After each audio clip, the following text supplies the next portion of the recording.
Hey you guys, it's Kimberly with Real Progressives. I'm live from the farm. You may hear a rooster in the background or the horses eating lots of hay. I wanted to summarize last night. I went to the Virginia Industrial Hemp Coalition Business Night. What was really neat is that they brought people in from Maryland and Kentucky who have grown hemp and who are making hemp products.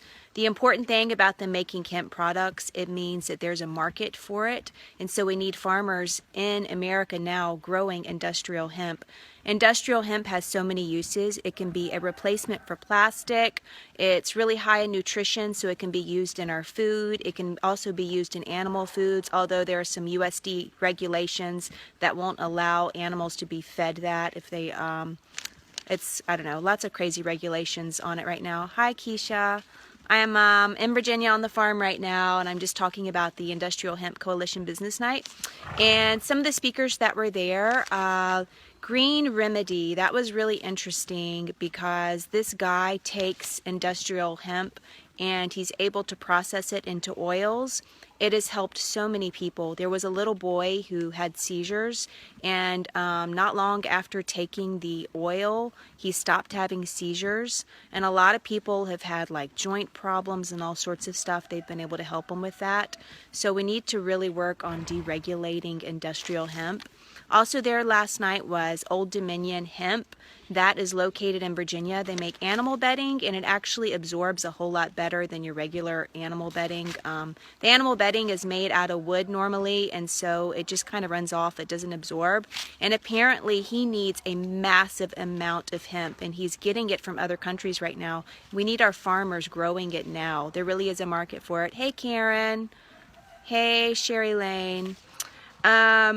Spacey Cloud was there. She's really cool. Her name's Tati Colina, and she's making clothing out of hemp. That's really neat because she's only going to make one piece at a time because you have to have like 150 pieces, and they're mass produced in New York.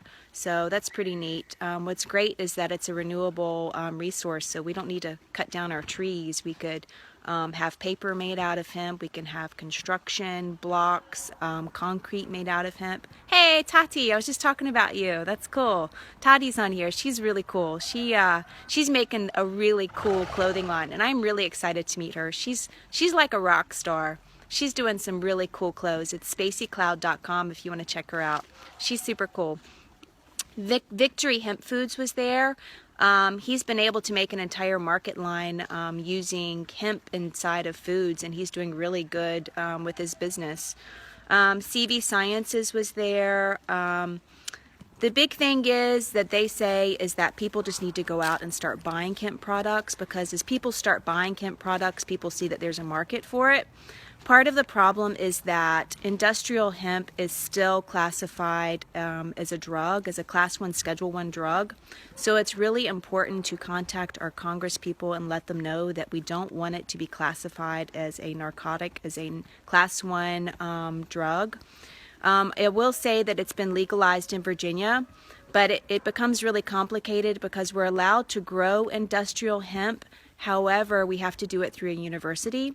So I've partnered with a university here in Virginia, but it's very regulated and we're allowed to grow it.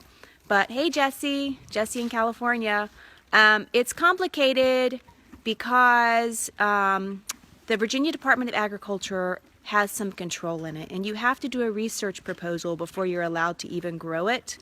And they only have certain deadlines for this research proposal. So like right now, we can't grow any industrial hemp for the upcoming year. We wouldn't be able to get industrial hemp in the ground until 2018 unless it becomes declassified at the federal level. So it's legal at the state level in Virginia, but the bills are sitting in Congress and they need to be passed. It needs to be deregulated as a Class 1 Schedule 1 drug. So it's something, and I put it in the link, it is the Industrial Hemp Farming Act. So if you want to contact your Congress people and let them know to declassify it, because it's going to help our economy substantially. And just medicinally, just industrial hemp medicinally can help tons of people with seizures and all sorts of things. It's just too many useful, beneficial things.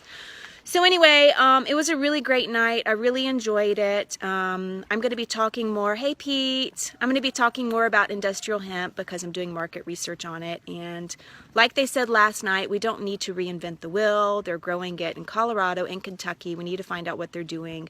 We need to come up with methods of processing it. And I need farmers to grow it. And I know that first they kind of need to know if there's really a market for it. But I'll tell you, after talking to these people last night, I have an idea of the mass amounts of industrial hemp that are needed for the products that they're producing now. So any Virginia farmers, contact me. Let me know if you want to get in on the game with industrial hemp.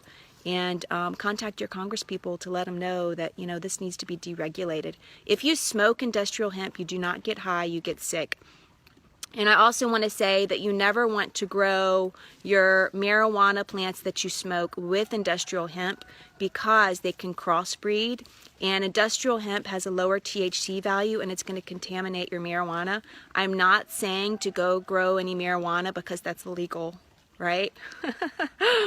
But anyway, that's important for farmers to know. For example, if you're in Virginia and you're growing some industrial hemp, and let's say someone decides locally that they're going to hide their pot plant in your crop of industrial hemp, it's going to mess up their pot plant pretty bad. Because it's not going to be effective at all because it's going to have a really low THC value. And the other thing that people need to understand, when industrial hemp starts to be grown in areas, you do not want to smoke it because it will make you ill and sick. Hey, Bob. So last night was really cool. I met some amazing people. Industrial hemp has so many uses, and I'm excited to be part of that journey. And I'll be talking about it more. And again, I really need some farmers in my area that want to get on the bandwagon. And we need to get it deregulated. So hope you guys are good. These are my horses in the background. They're dirty because we had lots of rain and they've got lots of hay right now. So hope you guys have a really good evening. Bye.